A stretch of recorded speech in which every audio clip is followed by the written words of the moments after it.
सुंदर सरल एवं संक्षिप्त ओडिया रचना शीत ऋतु। सर्वप्रथम उपक्रम वर्षक 12 मास और 6 ऋतु तन्मध्यरु शीत ऋतु अन्यतम।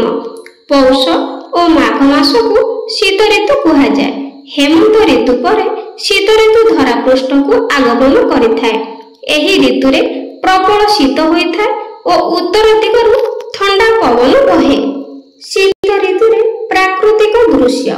शीत दिन सकाळे दुब घास उपरे शिशिर बुंदा पड़ी मुक्ता भली शोभा पाए। शीतकालीन पल्लीर सकाळ अत्यंत शांत सरल और मनोहर।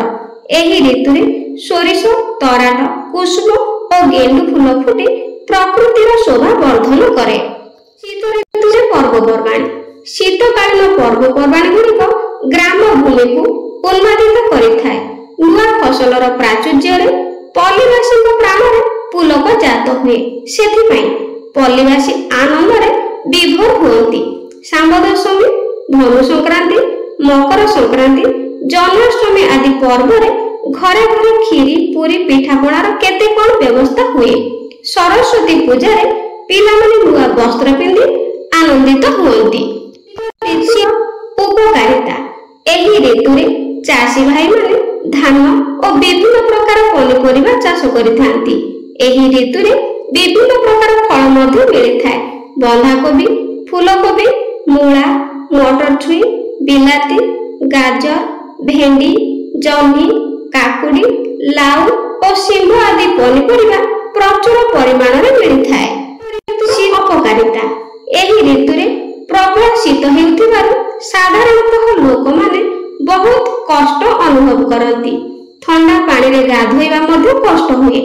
एही समय रे विभिन्न प्रकार संक्रामक रोग सहित ठंडा, ज्वर और काश मध्ये होइथाए।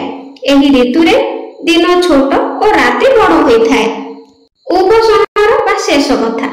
शीत ऋतुटी खूब आनंददायक अटे। पिला माने एही ऋतु रे बनभोजी करिथांती। वर्षा छाड़ी जाइथाए एवं ग्रीष्मर प्रखरता न थाए। शीत ऋतु रे प्राणी जगत खूब खुशी रे थांती। वास्तविक एही ऋतुटी बड़ उपभोग्य अटे। तो पिला माने वीडियोटी पसंद आस्थिले लाइक करिवे और शेयर करिया को जमार भूलिबेनी। Thank you.